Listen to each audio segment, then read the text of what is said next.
we believe as an industry that in the next 1 year, the vast majority of programmers will be replaced by AI programmers. We also believe that within 1 year, you will have graduate level mathematicians that are at the tippy top of graduate math programs. So that's 1 year, okay? What happens in 2 years? Well, I've just told you about reasoning, and I've told you about programming, and I've told you about math. Programming plus math are the basis of sort of our whole digital world.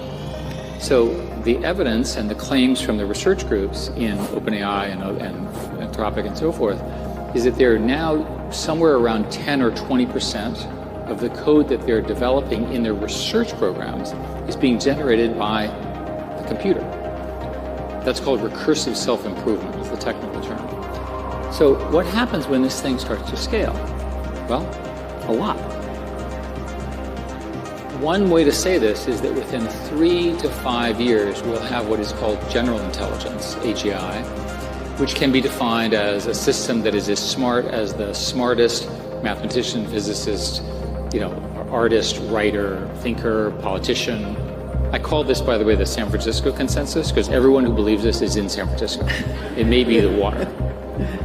What happens when every single one of us has the equivalent of the smartest human on every problem in our pocket?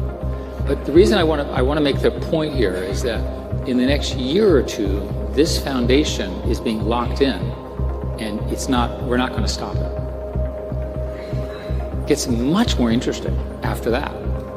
Because remember, the computers are now doing self-improvement. They're learning how to plan, and they don't have to listen to us anymore. We call that superintelligence, or ASI, artificial superintelligence. And this is the theory that there will be computers that are smarter than the sum of humans. The San Francisco consensus is this occurs within 6 years, just based on scaling. This path is not understood in our society. There's no language for what happens with the arrival of this. That's why it's underhyped. People do not understand what happens when you have intelligence at this level, which is largely free.